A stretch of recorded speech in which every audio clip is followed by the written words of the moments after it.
Retour pour le journal télévisé de Télémiroir, c'est parti Christophe. Et oui, c'est le direct, ça démarre tout de suite. Alors on va donner les titres, la présentation par Damien Allary du nouveau réseau de transport collectif Edgar, la rentrée du personnel enseignant avec un petit clin d'œil au collège de Capuchinet, et puis la présentation des filles du HBCN qui font leur préparation physique à la Bodega Pablo Romero.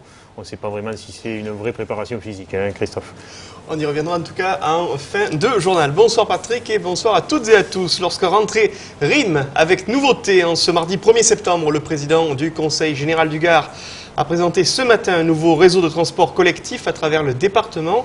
Mu par une démarche éco-citoyenne, Edgar propose un service alliant modernité et sécurité avec la volonté de convaincre le grand public de laisser sa voiture au garage grâce à la souplesse de sa tarification. Des nouveaux autocars qui prendront la route demain mercredi mais qui ont auparavant passé le contrôle technique sous l'objectif d'Olivier Michel. 1,50 € Nîmes-Uzès, Nîmes-Le Vigan ou Nîmes-Le Gros-du-Roi, Edgar, le nouveau réseau départemental de transport par car, veut séduire. Avec son tarif unique pour tout le territoire, il entend ainsi répondre aux problématiques sociales et environnementales actuelles, entre trafic, pollution, sécurité routière et coût des transports. C'est du pouvoir d'achat que l'on redonne aux citoyennes et aux citoyens gardois. En premier lieu, ça peut paraître entre 400 et 1 000 € par an sur les trajets qu'ils pouvaient effectuer.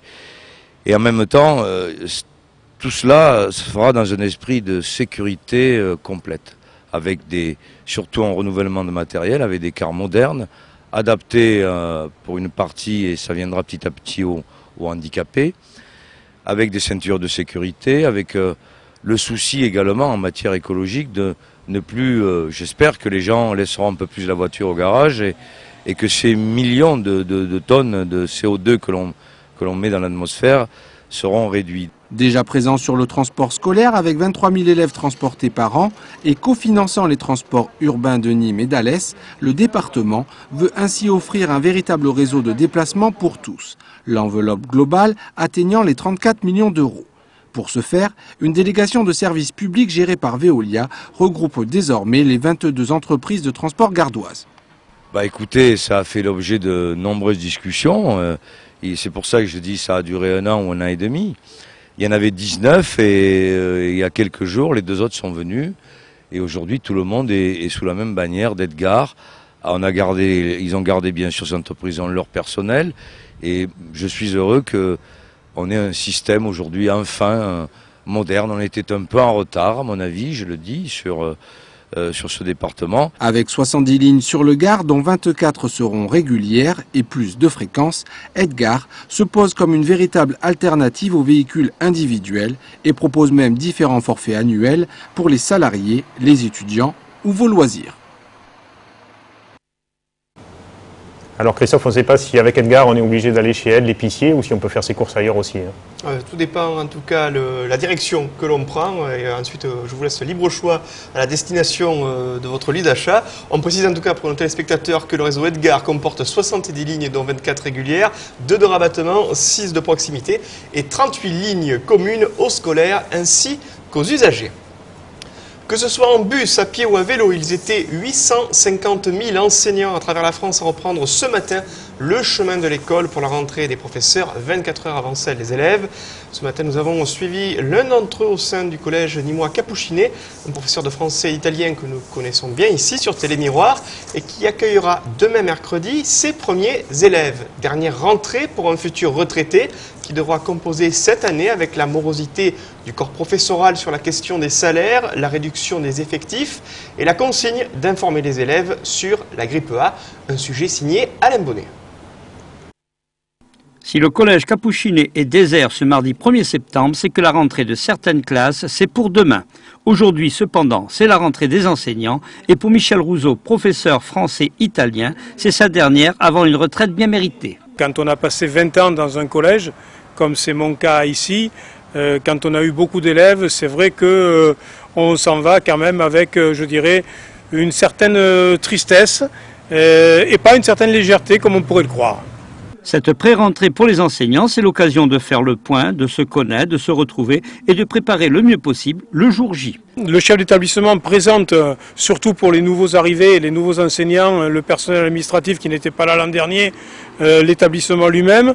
Puis il nous présente les effectifs, les répartitions de classes, les horaires, tout ce qu'il y a de nouveau. On a parlé cette année évidemment de cette grippe. Il menacera surtout peut-être en automne. Et c'est un peu cela, la présentation de l'année, voir ce qu'on peut améliorer par rapport aux années précédentes. C'est un peu une prise de contact en quelque sorte. 40 ans d'ancienneté, 20 ans à Capuchinet, pour Michel Rouzot, enseigner, c'est plus qu'un métier, c'est une vocation. J'avais envie de transmettre des connaissances, d'être au contact d'élèves, d'avoir un sentiment d'utilité.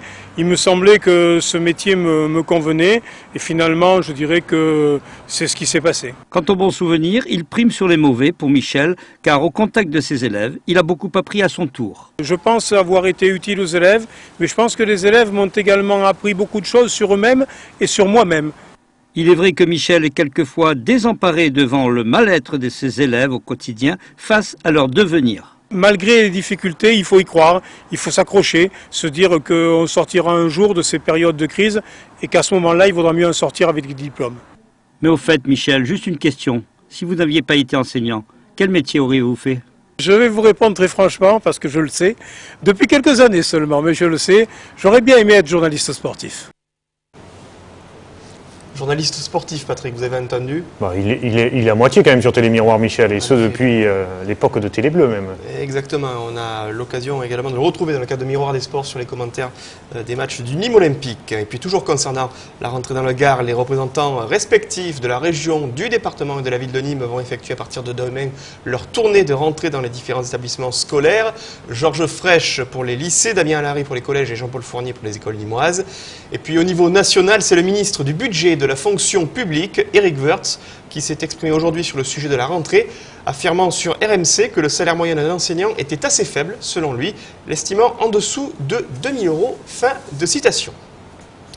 Personne dans le Gard n'a oublié les inondations des mois de septembre 2002 et de septembre 2005. Le début du 9e mois de l'année est automatiquement lié à ces mauvais souvenirs pour les particuliers, mais également pour les entrepreneurs. C'est pour cette raison que la Chambre de commerce et d'industrie de Nîmes a invité ces derniers autour d'une table ronde en posant cette question: comment faire face au risque inondation au sein des entreprises?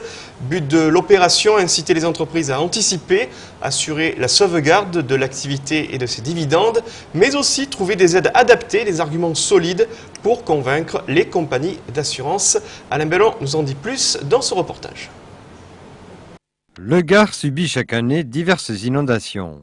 Elles touchent le particulier, mais aussi le monde de l'entreprise.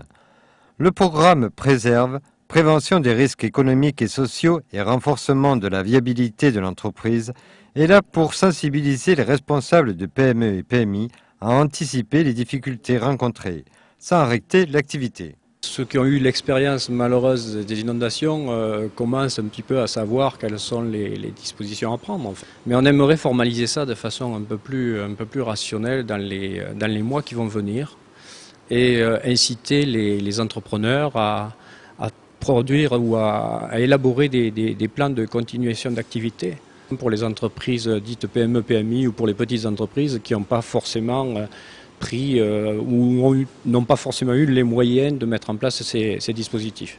Donc c'est la raison pour laquelle on aimerait les inciter à le faire avec des aides financières, notamment on l'espère du Conseil régional. Le premier bénéfice que va retirer un entrepreneur sur la prévention du risque, c'est de sauvegarder son activité, c'est de sauvegarder son chiffre d'affaires, c'est de sauvegarder sa relation avec ses clients.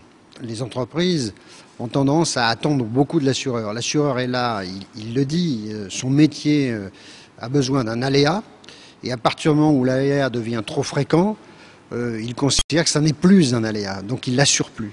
L'idée, c'est d'aider le client à réduire le risque et à le rendre plus aléatoire. À partir de ce moment-là, on peut retrouver sur le marché de l'assurance des assureurs qui s'intéressent au risque et qui acceptent de le couvrir. Pour le chef d'entreprise, la gestion d'une inondation est multiple. Entre assurance et gestion de crise, il y a aussi la gestion du personnel et de sa mise en sécurité. Nous sommes très sensibles à ce qui a trait à la sécurité de tout notre personnel, à savoir quand il pleut beaucoup, la panique et comment nous, en tant que responsables, nous devons réagir. Est-ce qu'on doit les laisser partir? Est-ce qu'on doit les garder dans la société?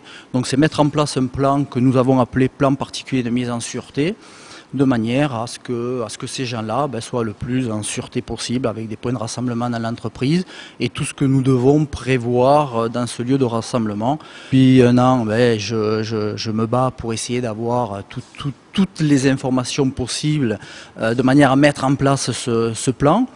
Nous ne l'avons pas encore mis en place puisqu'il est en phase terminale. Et je me suis aidé également du plan de mise en sûreté qui existe sur tout ce qui est plan public au niveau notamment des lycées, des collèges, etc. Tout ce qui est évacuation, etc. La Chambre de commerce et l'industrie de Nîmes et la région Languedoc-Roussillon participent au programme Préserve. Alors même si une légère dégradation du temps est annoncée pour les prochaines heures, si vous êtes ce soir du côté de Générac, n'oubliez pas la tenue du marché des producteurs de pays. Celui-ci se déroule jusqu'à minuit, place de la mairie, et il réunit producteurs et artisans autour de nombreux stands de dégustation. Nous aurons l'occasion d'y revenir dans notre édition de demain mercredi. Et puis toujours les marchés d'été qui connaissent leurs dernières heures. Au moment où est dressé le bilan de la saison touristique en France, selon le Sinorcat, la deuxième organisation patronale de l'hôtellerie et de la restauration, la saison d'été 2009 a été sauvée de justesse grâce à un afflux accru de vacanciers qui a compensé pour partie la chute des visiteurs étrangers. La réduction de la TVA à 5,5% dans la restauration a été un des éléments qui a permis de sauver la saison, selon le Sinorcat. Au cœur de l'espace Pablo Romero, on discute taureau, on se divertit, on chante la messe sévillane et on admire depuis peu les joueuses du HBCN. C'est en effet au numéro 12 de la rue Émile Jamet que les championnes d'Europe de handball ont effectué leur rentrée dans le cadre de la présentation de l'effectif 2009-2010. Une opération empreinte de charme et d'affition pour les filles du président Gébelin avant les premiers rendez-vous du championnat de France de D1 féminine prévu ce samedi au Parnasse. Linda, Julie ou encore Mariama, des joueuses qu'Alain Bonnet a rencontrées dans le fond des yeux. C'est en privé au centre Pablo Romero qu'a eu lieu en fin d'après-midi ce lundi 31 août la présentation officielle de l'équipe du HBCN devant un parterre d'élus et de partenaires. Mais pourquoi à Pablo Romero ? C'est un endroit mythique d'abord, ensuite parce que les handballeurs sont aussi des amateurs de tauromachie, et puis surtout parce que les amis de Pablo Romero nous ont invités dans ce lieu mythique encore une fois. Le short et le t-shirt en cette soirée ont fait place à d'élégantes tenues, permettant de découvrir nos joueuses autrement, avec d'autres yeux. Alors c'est vrai que de les voir ici en civil, je dirais, ça nous fait tout drôle, de charmantes filles, de belles filles. Voilà, je crois que vous avez dit les mots et je n'ai rien à rajouter. Avant d'être des sportives, ce sont des femmes et ce sont de belles femmes. Bon, on espère aussi par ce parallèle entre femmes sportives, lieux mythiques, de pouvoir lancer un message aux gens pour qu'ils puissent venir les encourager dans le Parnasse et les admirer.